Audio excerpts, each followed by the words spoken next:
자, 여러분 안녕하세요. 자, 연극치료의 역사적 배경. 오늘은 유럽에서, 독일을 중심으로 해서 유럽의 경우에 이제 연극치료의 기원에 대한 내용을 하겠습니다. 먼저 이 내용에 앞서서 우리가 이제 이 연극치료와 관련해서 어떤 선구적인 역할을 한 그런 어떤 연구자들이나 그런 경우가 지금 네 가지 경우로 우리가 알 수가 있거든요. 그래서 그 밑에 각주에 한번 볼까요? 여기에 각주 16번을 한번 보세요. 현대 연극 치료에 영향을 끼친 대표적 인물을 지금 4명을 소개해놨죠. 그래서 먼저 첫 번째 인물은 스타니슬라브스키, 이렇게 스키로 끝나면 보통 유고 계통 저쪽 사람들이라고 보면 됩니다. 이분의 매직 이프, 만약 뭐뭐 한다면 매직, 마술과 같아. 이 매직 이프와 정서적 기억 이론이 있고, 그 다음에 두 번째는 아르토의 잔혹 연극 이론이 있습니다. 그죠? 그리고 이제 이게 카타르시스 개념과 연관이 있고, 그 다음에 그로토프스키의 가난한 연극의 실험적 연극, 예? 배우와 관객의 관계에 대해. 이렇게 이제 연극 치료를 할 때 보면은 배우와 관객이 서로 역할을 명백하게 구분하지 않습니다. 관객이 배우가 될 수도 있고, 그죠? 그래서 이런 게 이제 연극 치료할 때는 이렇게 혼합해서 보통 관계가 구성이 됩니다. 그 다음에 이제 피터 브룩스의 창의적 연극, 그 다음에 이제 5가지죠. 5사람을 들었습니다. 마지막으로 우리가 저번 세 번째 텍스트입니까? 브레이트의 서사극 이론을 할 때 우리가 배웠던 소의 효과입니다. 그렇죠? 생소한 낯선 소의 효과를 강조한 브레이트의 모델이 연극 치료에 또 이용이 된답니다. 그래서 이렇게 현대 연극 치료의 대표적 인물 이렇게 5명 정도를 꼽을 수 있으니까 우리가 참조하시면 되겠고, 그래서 이제 저번에도 얘기했지만 이 연극 치료라는 것이 과거에 이미 오래 전부터 샤머니즘이라든지 이런 원시 시대에도 이런 유사한 어떤 주술적인 치료가 있었다고 했죠. 연극적 행위를 통해서, 그죠? 그래서 이게 20세기 현대사에 들어서면서 이제 연극 매체를 좀 더 적극적으로 치료에 이제 활용했다, 이렇게 볼 수가 있습니다. 최근에는 이제 물론 시작은 미국 북미 쪽에서 먼저 시작이 됐지만 유럽에서도 지금 활발하게 이제 연구가 되고 있습니다. 이 관련 학과도 지금 생기고 있고, 그래서 이 무용이나 음악, 미술 이런 다양한 예술 장르를 사실은 함께 이용합니다.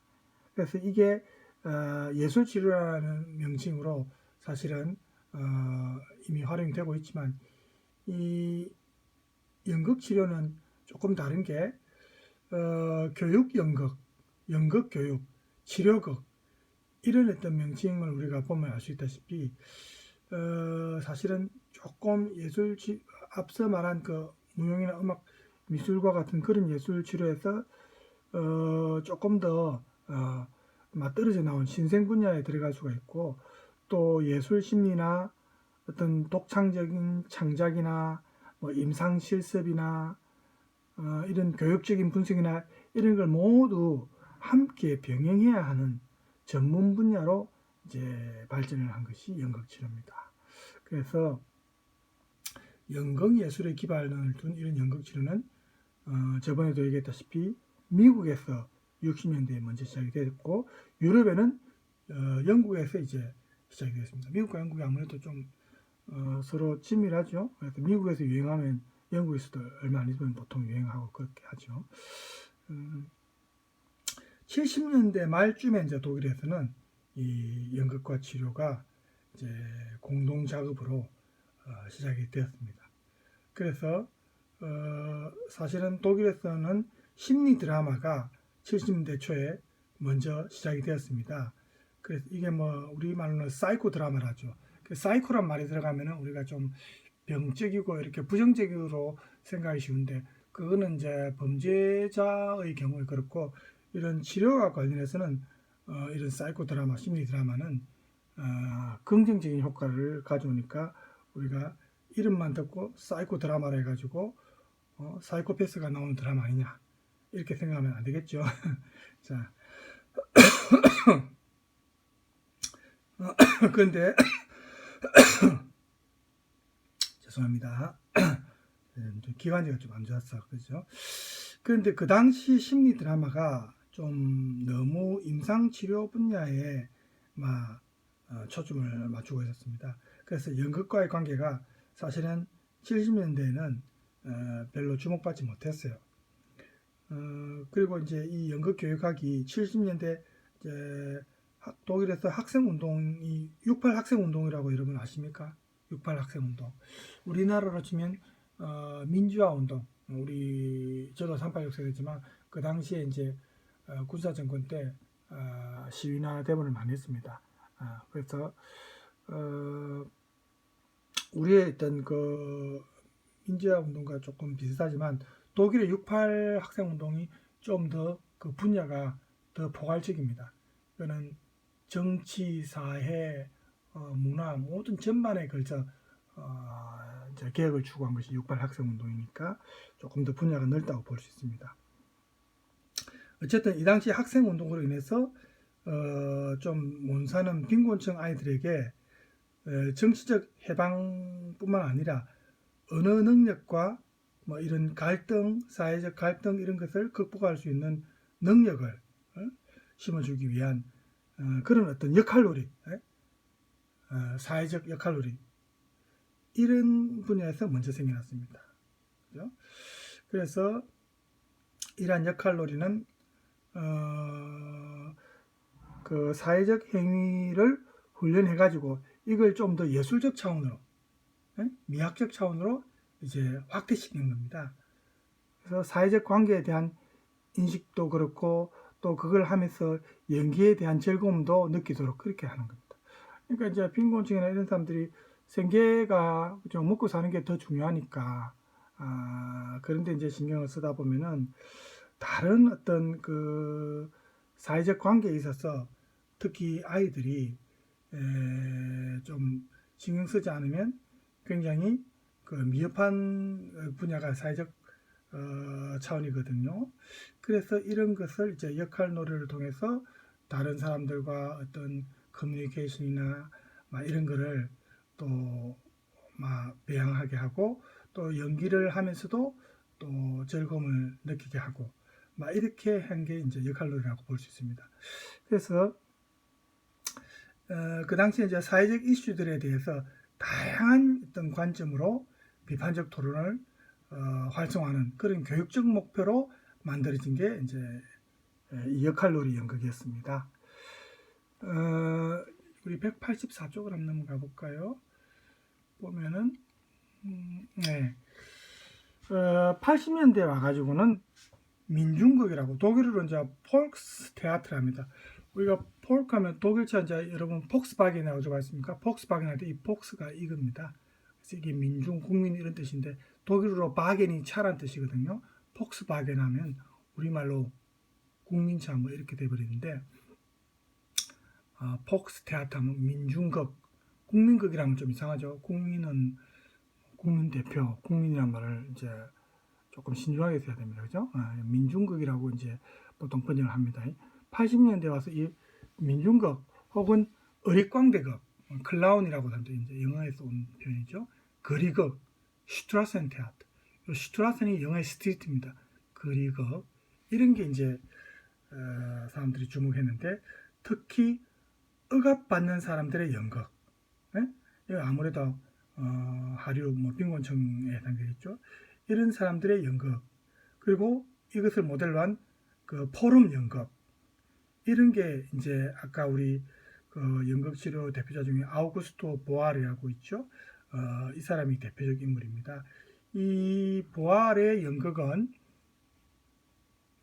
두 가지 기본 원칙이 있습니다. 먼저 첫 번째는 여기 나와 있다시피 수동적 존재, 여태까지 역사적으로 볼 때 과거에는 수동적 존재였고 대상이었던 그 관객이 이제는 이런 연극 치료에 있어서는 그 사건이 진행될 때 직접 자기가 배우가 되어서 연극 행위를 자기가 능동적으로 참여해 가지고 연극 어떤 줄거리나 연극 행위를 변화시키는 그런 어떤 존재, 수동적 존재가 아니고 능동적인 존재죠. 그렇게 돼야 한다는 겁니다. 이게 이제 보아의 그 연극에서의 연극 치료에서의 기본 원칙 첫 번째고, 두 번째는 연극은 뭐 과거에도 그랬지만 과거를 다루는 거는 당연하지만 미래에 대해서도 그 어떤 미래의 어떤 가능성이라든지 우리가 미래에 일어날 수 있는 그런 일로 유추할 수 있는 내용도 다뤄야 된다는 겁니다. 그래서 연극에서 관객, 이제 관객과 배우 동일시한 됐죠. 아까 제가 관객과 배우를 나누는 것이 조금 무의미하다는 것은 연극 치료에서 이런 이유 때문입니다. 관객과 배우가 동일시되는 겁니다. 그래서 연극에서 이 관객은 좀 무비판적이고 수동적인 역할, 이게 이제 과거에서 그냥 연극 보러 갔을 때의 역할이죠. 여기에서 벗어나가지고 연극 행위의 주체로서 자기가 참여해가 이제 그 스토리를 바꿀 수도 있는 겁니다. 자기한테 맞게. 그죠? 그래서 제기된 문제의 해결 방안을 자기 스스로 모색을 하는 겁니다. 그죠? 이렇게 적극적으로 참여하는 게 필요하다는 겁니다. 이게 이제 보아의 두 가지 그 연극 치료와 관련해서 기본 원칙입니다. 그리고 이제 또 연극과 이제 치료라는 이 조합을 우리가 생각할 때 연극 교육학자나 또 연극 예술가들이 이런 이 사람들은 전문가니까 적절한 어떤 직업적인 능력 기준이 있습니다. 이게 이제 여기 하이폰에 보면은 치료 과정으로 보통 이해하고 자기의 역할을 분명하게 이제 행하는 건데, 그래서 이런 것을 유지할 수 있도록 이 독려하는 것이 전문가들의 역할입니다. 이 연극치료에 참여한 그 관객이 이렇게 자신의 역할을 분명하게 연극 수행 과정에서 이제 이게 치유하는 과정이니까 자기가 좀 주춤함거릴 때 이 전문가들이 이제 독려하는 역할 옆에서. 저번에 우리가 그 본 동영상에서도 그 용인대 그 교수님 이름이 생각 안 나는데 그 여자 교수님 자기가 이제 설명하고 독려하죠. 그렇게 해주는 게 이제 전문가의 역할입니다. 그리고 교육 과정을 감독하고 또 후원하고, 그래서 심리 드라마에서의 심리 치료사와는 좀 다른 게 이게 연극이 종합 예술이니까 창조적인 예술가로 양성할 수 있는 게 이제 이 연극 치료에서 중요한 요소다, 이렇게 볼 수가 있겠습니다. 우리나라에서도 이제 뭐 저번에 봤지만 한국 뭐 연극 치료협회가 있지만 독일 같은 경우는 1998년에 이제 하노버에서 먼저 생겼답니다.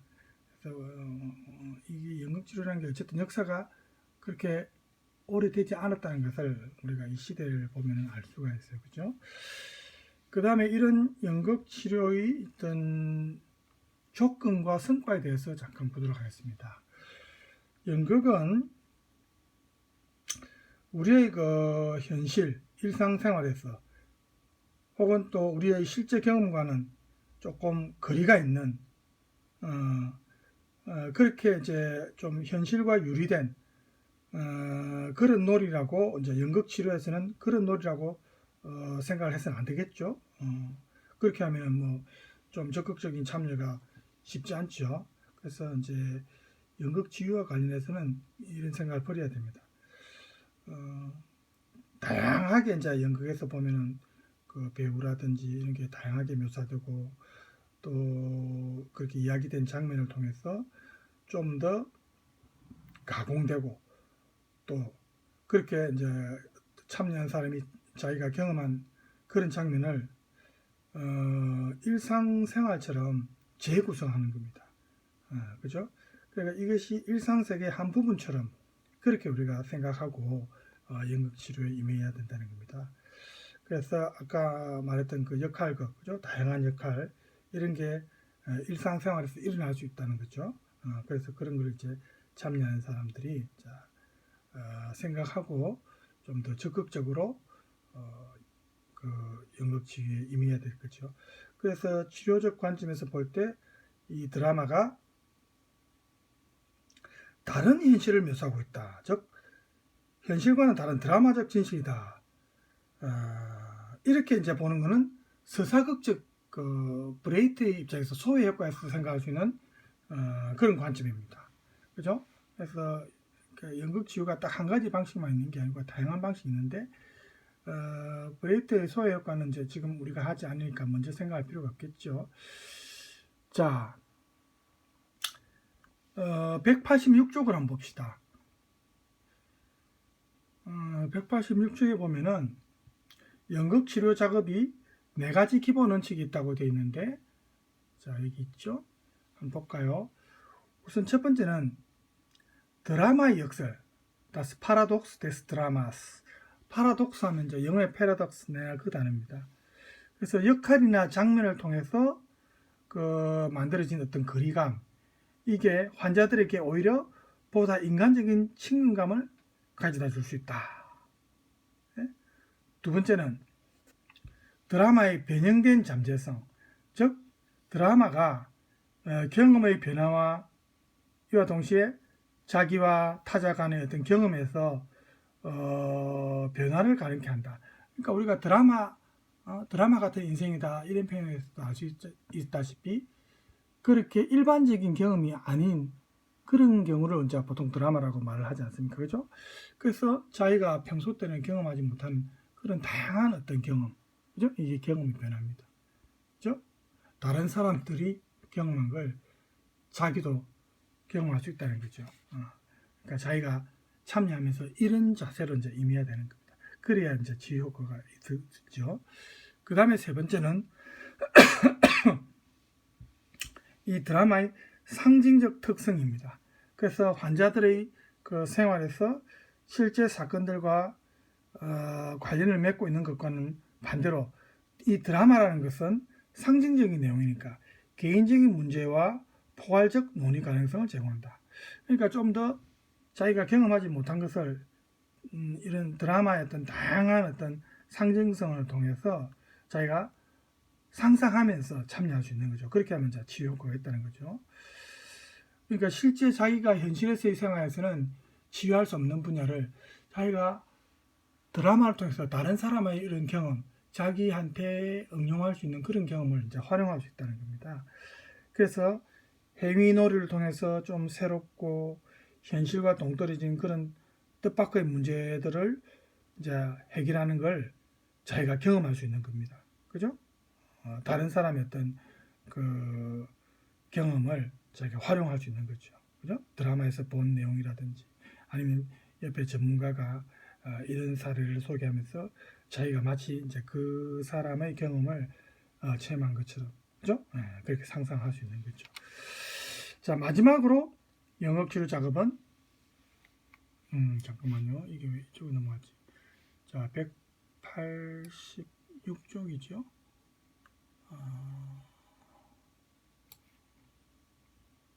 여기입니다. 제가 한번 잘못 건드렸네요. 자, 그래서 마지막으로 이제 연극치료 작업이 비해석적 드라마다. 여러분 해석이란 말은 알죠? 앞에 비가 붙었습니다. 비해석적. 그러니까 우리가 연극을 분석하고 또 해석하고 이럴 때는 자기가 연극에 참여한 건 아닙니다. 그죠? 그래서 연극 치료 작업에서는 이런 분석적 해석을 해서는 안 됩니다. 그죠? 왜냐하면 자기가 거기에 직접 연극 그 드라마 속의 인물로 이제 참여해야 되니까 분석 당하는 입장으로 이제 들어가야 되는 겁니다. 그죠? 그래서 이런 분석적 해석이 중요한 게 아닙니다. 왜냐하면 아주 이런 다양한 여러 다차원적인 그런 이해 과정이 어떻게 보면 이런 좀 의식적으로 해석한다든지 뭐 이런 거 또 이런 거를 어쨌든 방해하게 됩니다. 그죠? 이런 의식적인 해석이나 이런 거는 결국은 방해 요인입니다. 연극적 놀이에. 그죠?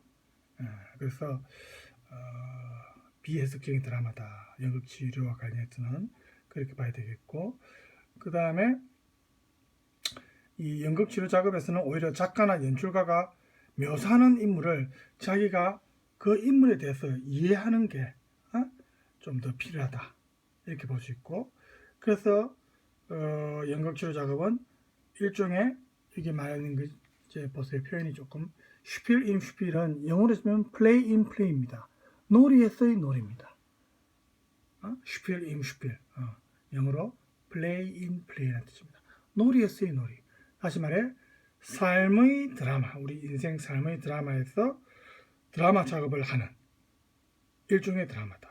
이제 액자 소설처럼 안에 하나 더 들어가 있는 거죠. 안 이야기 바깥 이야기, 이런 표현 알죠?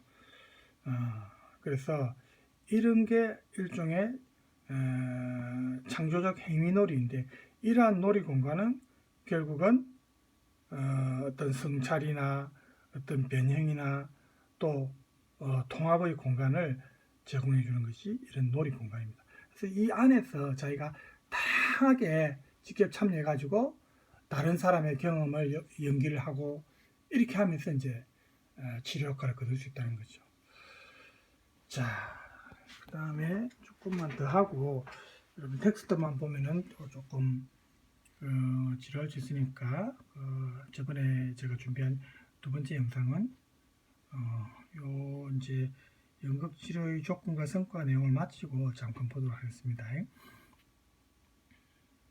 연극 치료 작업에서 이런 역할 모델과 역할 방법도 역시 중요한데, 역할을 우리가 연구할 때 첫 단계에서는 이제 과정을 보면은 그 역할을 불러내야 됩니다. 자기가 어떤 역할을 맡겠다는지 먼저 자기가 준비를 해야 되겠죠. 그 역할을, 어떤 역할을 하겠다는 걸, 그걸 먼저 정하고, 그 다음에는 적응극입니다. 미리 이제 계획에 있는 건 아니죠. 적응극이니까, 그죠? 적응극을 수단으로 해가지고 역할을, 자기가 생각한 역할을 연기하고, 그리고 그 다음 단계에는 이 참여자가, 연극에 참여한 사람이 또 다른 대안이 될 수 있는 특징, 또 다른 뭐 하위 유형, 저번에 이제 심리 드라마나 이런 것도 우리가 하위 유형에 들어간다 했죠. 이런 것도 이제 생각해보고, 그 다음 단계에서는 이제 연기가 시작됩니다. 역할 연기에 대해서 자기가 어떤 역할 연기를 할지, 그리고 역할 연기가 결국 어떤 기능을 하는지, 이런 것도 이제 생각을 해봐야 된다는 거죠. 그리고 역할들이 어떤 특징이 있는지, 그죠? 그래서 참여자가 이제 자기가 현실의 역할을 할지, 혹은 이런 역할의 관점에서 가상의 역할을 할지, 이런 것도 생각을 해야 된다는 겁니다. 현실 생활에서 자주 접할 수 있는 역할이 있고, 현실에서는 자주 접하기 힘든 역할이 있겠죠. 이거는 이제 상상을 통해서 할 수 있는 역할입니다. 그죠? 두 개 다 이제 가능하다는 겁니다. 그러니까 가상의 역할하고 현실 생활하고 연관짓는 겁니다. 꼭 현실 생활에서만 할 수 있는 역할을 해버리면 치유 효과가 좀 떨어지겠죠. 그죠? 그래서 현실에서 치유할 수 없는 그런 어떤 상상에 의한 가상의 역할도 사실은 생각을 해야 된다는 겁니다. 그죠? 그렇게 해야 이제 치유 효과가 있겠죠. 현실에서는 이제 자기가 할 수 없는 거니까, 그죠? 그래서 187쪽에 이제 그런 내용이 나와 있는데, 뒤에 넘어가면 이런 가상의 역할이 일상현실에 얼마나 유용한지, 그걸 이제 이해할 필요가 있다는 거죠. 그러기 위해서는 보통 우리가 소설 픽션 허구라고 하죠. 이 허구의 역할, 그리고 현실에 바탕을 둔 그 현실과 좀 유사한, 우리가 짝퉁이라는 표현도 쓰지만 여기는 짝패라고 했는데, 이런 것도 이해를 해야 되는 겁니다. 그죠?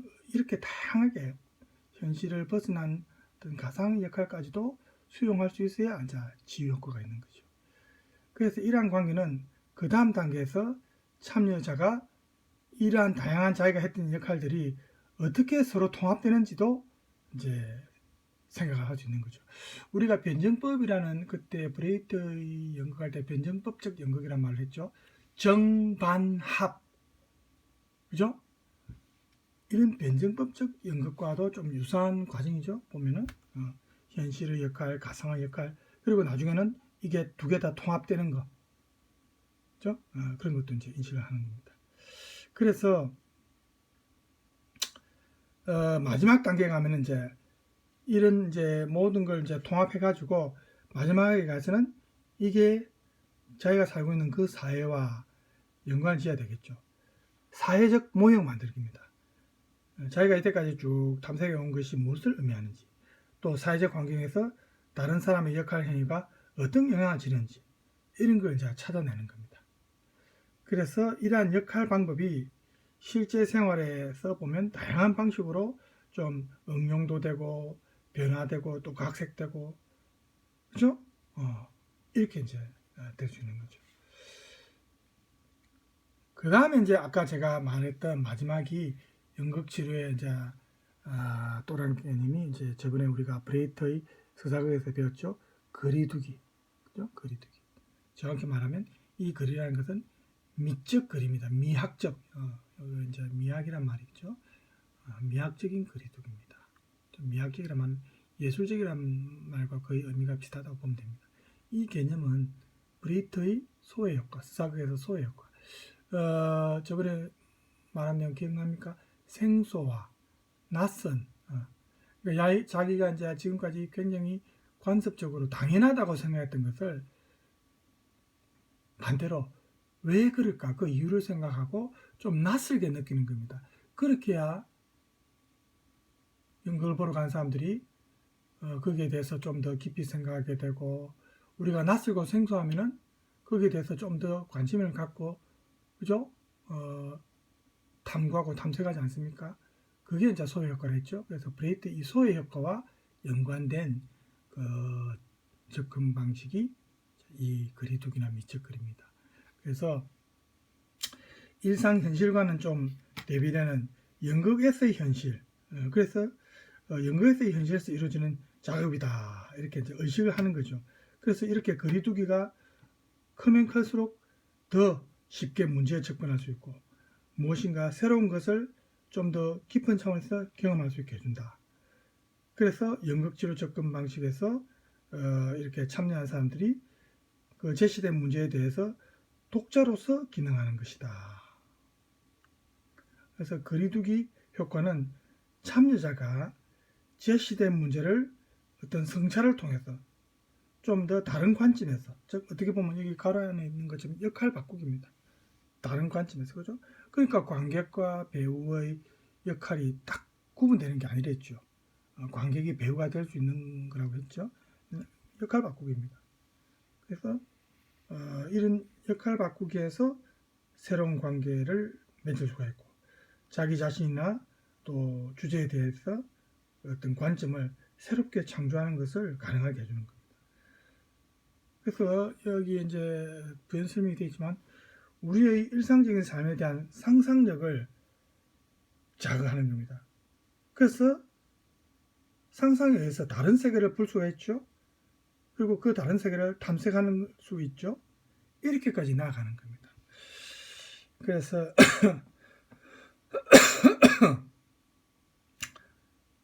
자꾸 제가 기침해서 죄송합니다. 기관지가 좀 지금 환절기 때 항상 제가 좀 그래요. 그래서 이 연극치료의 활용 가치가 이런 작업 과정에서 보면 행동하는 사람과 또 보는 사람의 어떤 커뮤니케이션, 그죠? 상호 교류를 통해서 서로 의사소통도 유발시키고, 또 대상자들의 적극적인 참여를 통해서 서로 우리가 한 몸이다, 공동체라는 그런 의식을 또 갖게 해주는 겁니다. 그죠? 또 연극치료는 역할을 맡은 행위가 좀 눈에 띄는 그런 작업이 연극치료니까, 이 대상자들은 역할 놀이를 통해서 결국 뭡니까? 심리치료도 가능하고, 그죠? 또 상대방에 대한 이해도 좀 더 촉진시킬 수 있고, 그렇게 되면 어떻게 됩니까? 사회성이 발달하는 겁니다. 그죠? 그래서 이게 결국 연극이 종합예술이기 때문에 이런 효과를 거둘 수 있는 겁니다. 그리고 연극치료는 현재 벌어지고 있다는, 자기가 지금 참여했을 때 이 현재 진행되고 있다는 이 현재성이 중요합니다.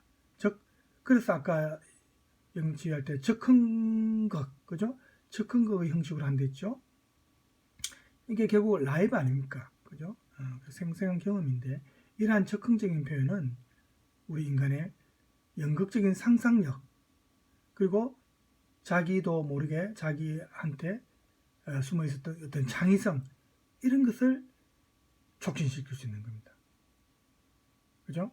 자기한테 그런 창의성이 있는지 몰랐는데 이 즉흥극을 하다 보니까 자기도 모르게 자기 몸 깊숙이 내면 속에 침잠해 있던 창의성이 나오는 겁니다. 결국 이 연극 치료는 항상 자기가 지금 그 치료하려고 하는 그 어떤 갈등이나 문제나 이런 게 바로 현재 여기에, 그리고 지금, 그죠? 새롭게 행해질 수 있는 그런 활동이기 때문에 자기가, 그죠? 상상에 의해서도 뭐 변형 가능하고 얼마든지 새롭게 이제 창조할 수 있다는 거 아닙니까? 그죠? 그래서 대상자는 변화된 상황에 적응할 수 있는 그런 능력도 생기고, 문제 해결 능력이나, 그죠? 문제 해결 능력, 그리고 자기의 어떤 독자적인 사고, 어떤 주체적인 사고, 그죠? 이런 것을, 사고력을 좀 더 배양해가지고 많은 도움을 줄 수 있다는 겁니다. 저도 이 텍스트를 여러분한테 강연하면서 미리 좀 읽어봤지만, 연극치유가 이렇게 다양한 효과를 거둘 수 있다는 걸 보고 굉장히 놀랐어요. 약물치료와는 비교할 수가 없는 거죠. 그죠? 약물치료는 사실은 치료 효과가 장기적이지 않습니다. 그때 그죠? 그 순간에 조금 어떤 고통을 경감할 수 있고 뭐 이런 효과는 있겠지만, 결국 근본적인 어떤 치유 효과, 그죠? 장기적인 치유 효과, 자기 자신의 어떤 사고방식이나 행동이 변해가지고 어떤 치유 효과를 거둬야지, 약물에 의존하면 계속 약물에 의존해야 됩니다. 그 나중에는 약도 잘 안 들어요. 처음에는 약발이 받다가, 소위 말하는 우리가 조금 평상시 용어로 말하면 약발 받다가, 나중에 약도 오래 사용하면은 약발이 떨어집니다. 약의 효과가 떨어집니다. 그죠? 그래서 약물 치료보다는 이런 치료가 굉장히 건강을 해치지도 않으면서도 아주 장기적인 어떤 효과를 거둘 수 있고, 그리고 여기 이제 나와 있지만 자기가 모르던 어떤 창의성이나 이런 게 연극 여기에 참여하면서 자기도 모르게 발현된다는 겁니다. 그죠? 그런 걸 하면서 자기가 또 얼마나 환희나 기쁨을 느끼겠습니까? 보람을 느끼고. 이게 전부 긍정적인 효과를 유발하는 것이죠. 그래서 이런 어떤 연극 매체를 통한 성공적인 치료, 사실은 완전한 치료라고 우리가 생각을, 너무 빠른 시간에 이런 것까지 생각하면 안 됩니다. 조금 더 우리가 멀리 장기적으로 내다보고 해야 되겠죠. 그래서 이런 연극을 통해서 성공적으로 치료한다는 것은 먼저 전제 조건이 2가지 정도 있어야 됩니다. 우선은 정신적인 불안이나 우울증 같이 이런 심리적인 병을 갖고 있는 그런 사람이 이 연극치료에 참여했을 때는, 이 사람은 연극적인 활동에 좀 더 자발적으로, 아까 말했다시피 수동적이면 안 됩니다. 자발적으로, 적극적으로 참여해야 됩니다. 그 다음 2번째는, 그러니까 자발적으로 참여하기 위해서는 이제 전문가들이 옆에서 조언도 해주고 독려도 해두고 이런 게 필요하다는 거죠. 그 2번째는 주변 환경이나 이 연극의 구성원들이 이 참여한 사람에게 좀 친밀감을 줘야 합니다. 그렇죠? 자신감을 심어줘야 되는 겁니다. 그래서 환자가 무대 위에 다 나타나가지고 자기한테 막 주변에서 박수갈채를 막 보내면서 이러면 자기가 이제 자신감이 생기는 거죠. 그죠? 그걸 즐겨야 됩니다. 우리가 스포츠도 즐기면서 하는 사람이 결국 그 운동을 잘하게 되는 거죠. 뭐 야구도 그렇고 축구도 그렇고죠. 즐겨야 됩니다. 이것도 마찬가지입니다. 그래서 이 참여한 사람에게 이제 주변에서 이렇게 환호를 해주고 즐겁게 참여할 수 있도록 유도를 해야 됩니다. 그렇게 해야 이 연극치료가 성공적인 체험이 될 수 있고 자기 그 참여한 사람의 내면 속으로 이 사람이 역할 연기에 좀 더 몰입할 수 있게 되죠. 왜냐하면 자신감이 있으니까 이제 그죠. 그리고 환자는 이 자신의 역할을 자기 혼자서 해야 됩니다. 다른 사람이 대신할 수 없는 거죠. 그래서 연극적인 현실을 통해서 결국 자립심이 길러지는 겁니다. 이 연극치료가 좋은 게 수동적인 사람이 적극적이면서 또 자립심까지 생길 수 있게 그렇게 유도하는 겁니다. 좀 더 발전하면 이런 환자들에게 이제 자기가 실행하는 그 다양한 역할들이 있죠. 이게 일상생활에서도 자립할 수 있도록 그렇게 해주기 때문에 이런 행위의 다양한 방법들이 있다는 겁니다. 그 밖에 환자들은 이 연극 행위를 통해서 자신의 문제점들을 이제 자기가 전환을 시킬 수 있는 거예요. 그죠? 스스로 문제를 해결할 수 있는 겁니다. 이게 나만의 문제는 아니구나. 그죠? 주변 다른 사람들하고 이렇게 커뮤니케이션 하면서 다른 사람들의 어떤 그런 문제도 듣고, 그죠? 자신감을 가질 수 있는 겁니다. 여태까지, 나는 왜 이랬나? 나는 뭐 선천적으로 참 이런 인간이구나. 이렇게 부정적으로 이제 막 생각을 갖고 있었던 그 우울증 환자들이 대충 그렇죠. 그런 사람들이 이제 생각을 바꿀 수 있는 거죠. 그 다음에 이제 환자가 자기가 연기할 때 그 여기서 라이브로 하니까 그죠? 그 시간을 따라야 하기 때문에 좀 자기가 인내심이라든지 좀 그 참을 수도 있고 기다릴 줄도 알고 그죠? 다른 사람과 같이 하니까 조급증이 좀 많이 경감이 되는 거죠. 그러니까 대부분의 시간을 이 무대 위에서 움직이면서 하죠. 그죠? 그래서 이제 이런 게 막 인내심도 길러지고 그렇지만 그렇다고 해가지고 이 환자가 이제 부담을 가질 정도로 너무 지나치게 부담스러운 역할을 맡긴다든지 아니면 또 자기가 그런 역할을 또 맡아서도 안 되겠죠. 그래서 이 환자들에게 맞는 그런 역할 이게 사실 중요합니다. 그 환자한테 맞는 역할을 선택해야 됩니다. 그죠? 그래서 이게 선택이 조금 쉽지 않을 때는 그 전문가가 이제 좀 보조 역할도 해주고, 그죠? 그래서 막 이런 역할은 어떻게 했느냐, 당신의 저 일상생활을 막 토대로 할 때, 지금의 어떤 그 갈등이나 이런 걸 토대로 할 때, 막 필요한 역할에 대해서 조언할 수 있죠. 그렇지만 최종 결정은 자기가 하는 겁니다. 그러니까 좀 자신감을 갖고 적극적으로 임해야 되겠고, 그래서 이제 이런 지금까지 우리가 쭉 이 텍스트를 통해서 막 배운 내용을 조금 다른 식으로 표현한 내용이 밑에 나옵니다. 188쪽 제일 밑에 보세요. 자, 188쪽에 밑에 보면은 이런 사회적 분야의 연극 작업에서 다음과 같이 이제 인용한 내용을 보면은 이게 환자들에게 연극의 긍정적 영향을 지금 잘 기술한 요약한 내용이거든요. 한번 볼까요? 여기에 나와 있죠.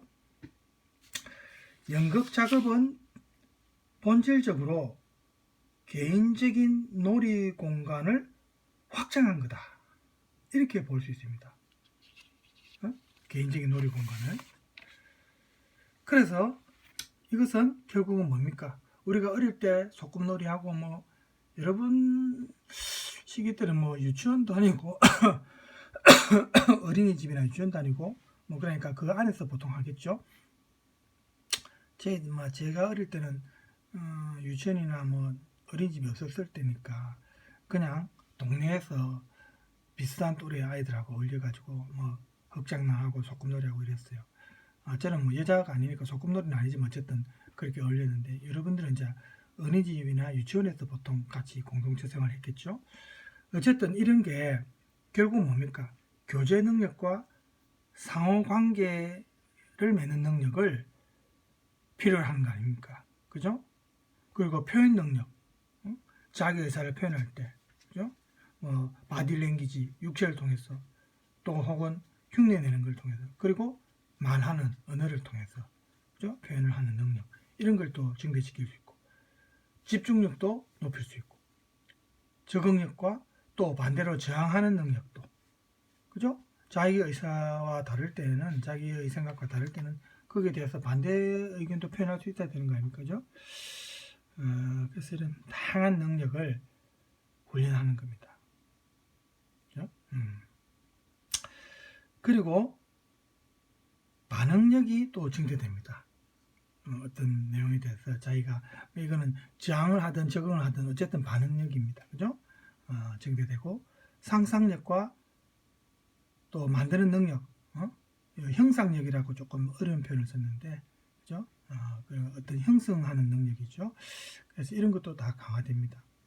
그래서 이런 게 사실은 여러분들이 어릴 때 다닐 때 유치원에 원래 그 취지입니다. 독일어로 이제 유치원을 킨드가르텐이라는데 세계 최초로 이제 그 유치원이 생긴 데가 독일이거든요. 그래서 이제 유치원을 그냥 독일어로 그대로 킨드가르텐이었죠. 이제 킨드 하면 영어의 칠드런입니다. 아이들. 가르텐 하면 영어의 가든입니다. 그래서 킨드가르텐을 우리말로 그대로 직역하면은 어린이들의 정원 이 말이 되죠. 킨드가르텐. 그죠? 영어로 치면 children garden입니다.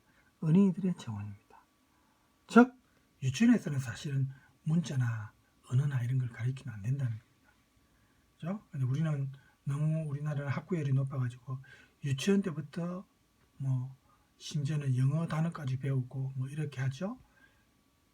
물론 외국어를 일찍 배우는 게 그 어릴 때 그 흡수력이 빠르기 때문에 물론 장점도 있겠지만 그렇다 하더라도 유치원에서는 문자나 언어보다는 다른 사람과 대인관계, 어떤 사회성을 기르는 게 사실은 취지입니다. 그죠? 집에 혼자 있으면은 다른 사람과 접촉을 잘 못하니까 사회성이 부족해지겠죠? 혼자 집에만 있으면 지금 우리가 코로나 때문에 좀 우려되는 게 이런 사회성이 지금 떨어질 수 있습니다. 특히 어린아이들한테, 그죠? 그래서 이런 게 이제 좀 문제지만 뭐 어쩔 수 없죠. 그래도 뭐 지금 상황은 좀 특수한 상황인 거죠. 그래서 지금 우리가 어릴 때 그 유치원에서의 그런 어떤 사회성 기르는 걸 생각하면은 이 연극치료에 대해서 이 연극치료가 갖는 효과에 대해서 우리가 이해가 좀 빠르죠. 자, 이렇게 이제 반응력, 상상력 이런 걸 전부 강화시켜주고 또 일상의 단조로움은 놀이와 유대 관계를 통해서 즐거움이나 흥미를 가질 수 있으니까 이게 단조로움이 극복되는 거죠. 다양한 경험을 할 수 있게 하고, 그죠? 또 이것은 참여한 사람들이 자기가 또 새로운 걸 학습한다는 그런 즐거움까지도 가져다 줍니다. 그죠? 그래서 이 사람들이 결국은 연극치료에 참여한 사람들이 두려움이 점차 감소되고 소심한 게 소심한 태도가 이제 점점 줄어드는 거죠. 그리고 자기가 가지고 있었던 어떤 긴장감도 완화되고 또 자기 스스로 독자적으로 자기가 발휘해서 이니시어티브를 하죠. 영어로 그대로 표현했죠. 행동할 수 있는 그런 동기도 만들어줍니다. 자, 그래서 밑에 이제 자 연극치료 효과 해가지고 쭉 정리해놨죠.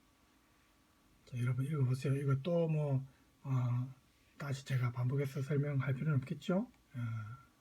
왜냐하면 지금까지 했던 내용을 요약한 겁니다. 그죠? 자, 지금 시간이 오늘 다 못하겠네요. 자, 지금 너무 텍스트를 오래 해서 여러분이 좀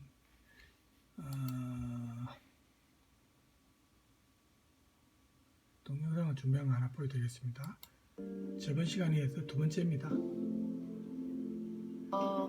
매번 워크숍에 올 때마다 느끼는 거지만 치료사로서 성장할 수 있는 그런 힘을 많이 얻어갑니다. 항상 혼자 하는 작업이라서 외롭기도 하고 힘든데 그때마다 이제 힘을 얻어갈 수 있으니까 너무 좋았고, 이번에도 또 이제 감정 모델이니까 그래서 작업에 활용할 수 있는 방법적인 것들도 많이 배울 수 있어서 좋았고 감사했습니다.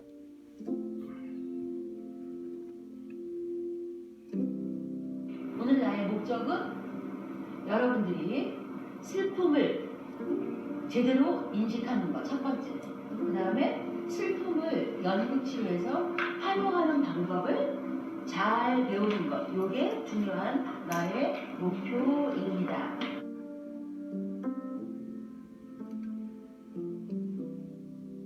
저번에 이제 봤던 내용 요약해놨죠? 예.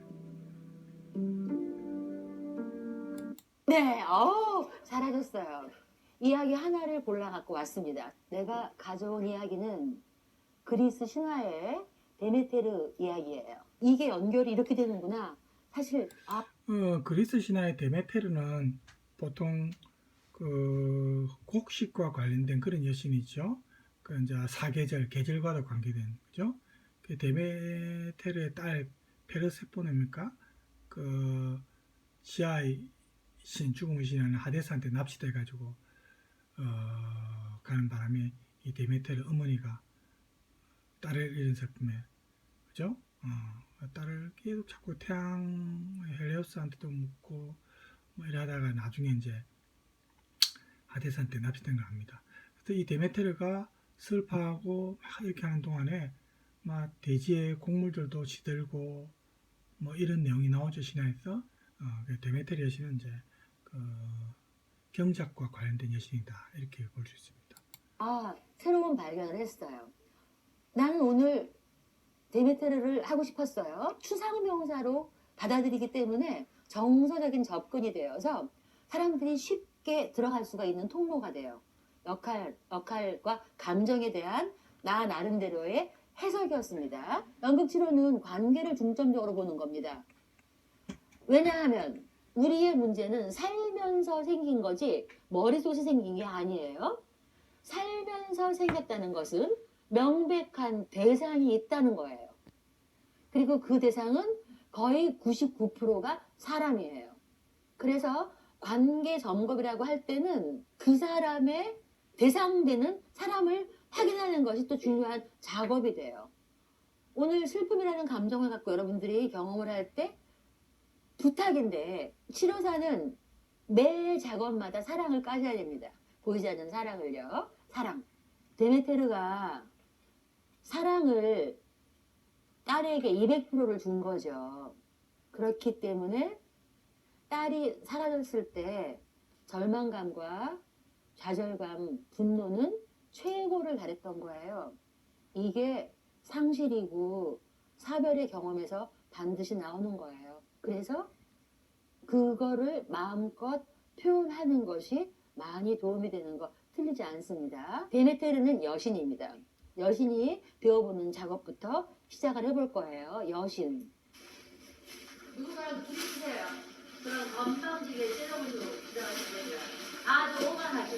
오만의 끝을. 예를 들어서 여기 나오네요. 돼지, 농업, 계절, 곡물, 자연, 풍년과 흉년 뭐 이런 신인데, 예를 들어서 실제 생활에서 자기가 뭐 딸을 잃은 어머니라든지 그것 때문에 결국 우울증에 걸리고 어떤 상실감 때문에 병이 생긴 사람이라면 약물로 치료가 안 될 때, 그죠? 그 약물로 치료가 되겠습니까? 그죠? 안 되겠죠. 이런 역할극에 참여해서 치료 효과를 볼 수가 있겠죠. 예. 보여주면 돼요.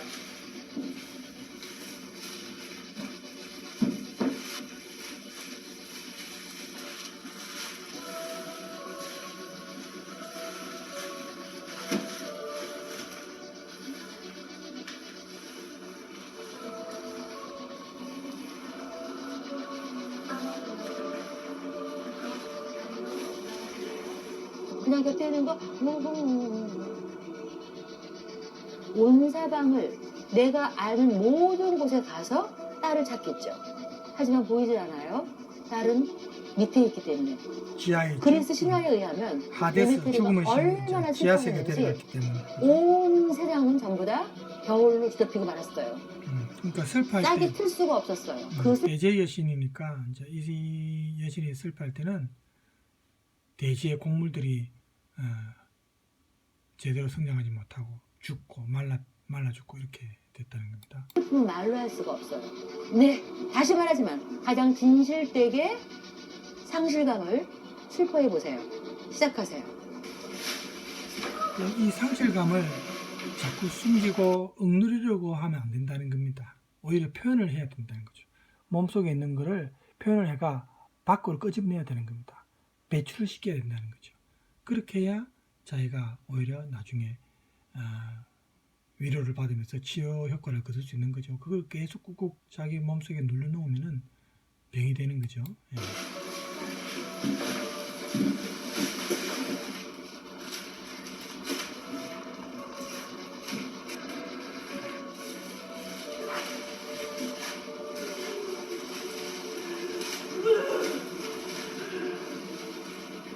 실제로 이제 디메트리 여신처럼 울고 딸의 이런 상실감을 그죠? 울고 저렇게 표현을 하는 겁니다.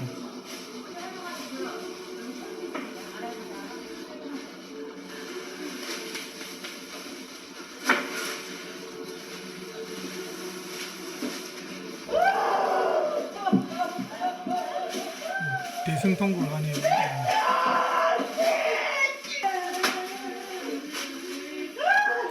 옛날에 제가 어릴 때 본 기억에 그 무당들 굿하고 이럴 때 그 사람을 치료할 때 이렇게 실제로 막 울고 막 울분을 토하고 이렇게가 이 사람이 나중에 보면은 치료 효과가 있어요. 그 억눌린 것을 그 감정을 배설하는 거죠. 그죠?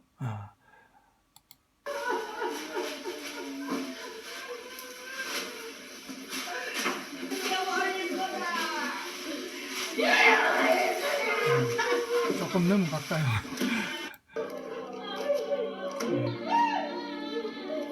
네가 당해. 알았지? 자, 해. 하고 싶은 대로 해. 다치지만 않게 하면 돼.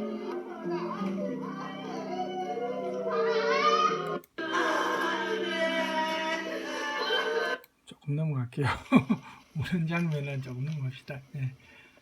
하나하나 이렇게 모으면서 지금까지 했던 행동들을 돌아보세요.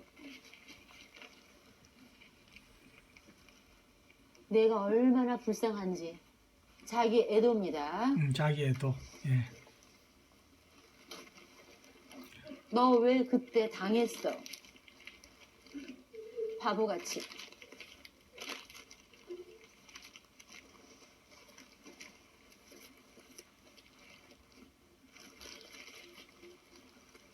그래, 이래서 내가 불쌍해서 슬프고 저래서 내가 불쌍한 거야. 자기 불쌍한 것만 하시면 돼요. 오로지.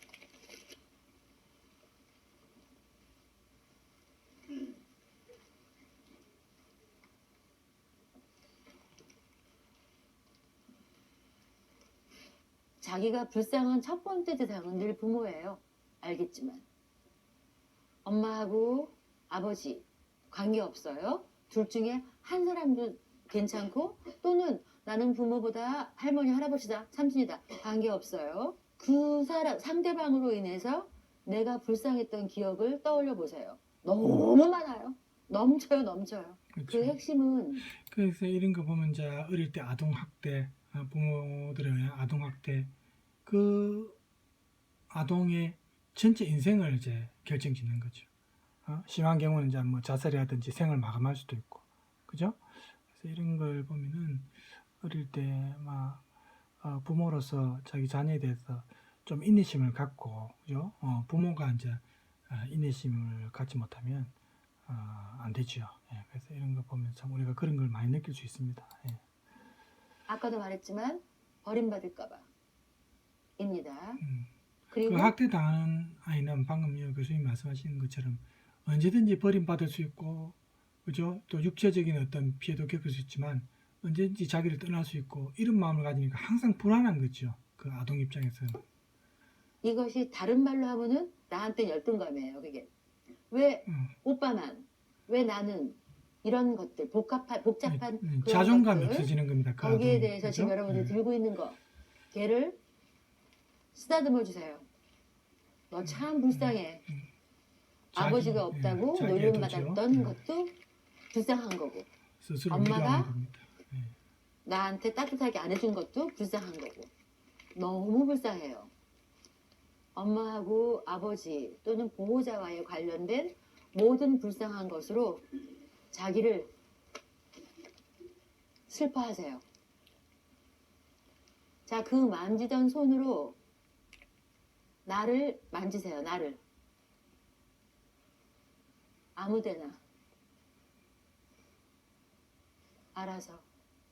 신문지를 충분히 만지시고 그 다음에 나를 만지시면 됩니다. 그런데 여기 나를 만지기 전에 여러분들이 그 신문지 뭉치에서 확인할 것은 그 초라한 나는 입을 다물고 있는지요?